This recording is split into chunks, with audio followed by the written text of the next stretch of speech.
మన ప్రకృతిని మనమే కాపాడుకోవాలి. అట్లీస్ట్ హాని చేయకుండా ఉండాలి. ముఖ్యంగా ఎంతో భక్తితో మనం చేసుకునేటువంటి ఈ వినాయక వ్రతాన్ని మనము ప్లాస్టర్ ఆఫ్ ప్యారిస్ తోటి చేసి కెమికల్ కలర్స్ వేసినటువంటి వినాయకుడిని వాడి దాని ద్వారా నదుల్ని, చెరువుల్ని, సముద్రాలని కలుషితం చేయడం అనేది చాలా చాలా దురదృష్టకరం. అందుకని మన సంకల్ప ఆర్ట్ విలేజ్ వాళ్ళు గత సంవత్సరం అలాగే ఈ సంవత్సరం కూడా మట్టి వినాయకుల్ని ఎంతో చక్కగా, ఎంతో బ్యూటిఫుల్ ఆర్టిస్టిక్ ఫ్లేర్ తోటి ఎంత అద్భుతమైనటువంటి మట్టి వినాయకుల్ని, 3 అడుగుల మట్టి వినాయకుడు అలాగే 5 అడుగుల మట్టి వినాయకుడు కూడా తయారు చేయించారు. కలకత్తా నుంచి, ఒడిశా నుంచి మంచి మంచి కళాకారులు వచ్చి వాళ్ళు తయారు చేశారు.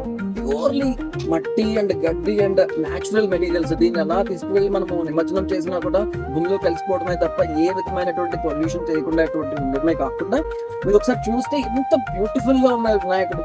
ఇది అసలు నిమజ్జనం కూడా చేయవద్దేది, అంత అందంగా ఉన్నటువంటి వినాయకుడిని, ఎంతో చక్కటి కళ దీంట్లో ఉన్నది. ఇట్లాంటి అద్భుతమైనటువంటి వినాయకుడిని మీ వీధిలో, మీ అపార్ట్మెంట్ లో, మీ ఇంట్లో కనుక మీరు వినాయక చవితి చేసుకున్నప్పుడు ఇట్లాంటి విగ్రహం పెట్టి ఎంతో బ్యూటిఫుల్ గా ఉంటుంది అండ్ ప్రకృతికి ఎంతో సహాయం చేసిన వాళ్ళు అవుతారు.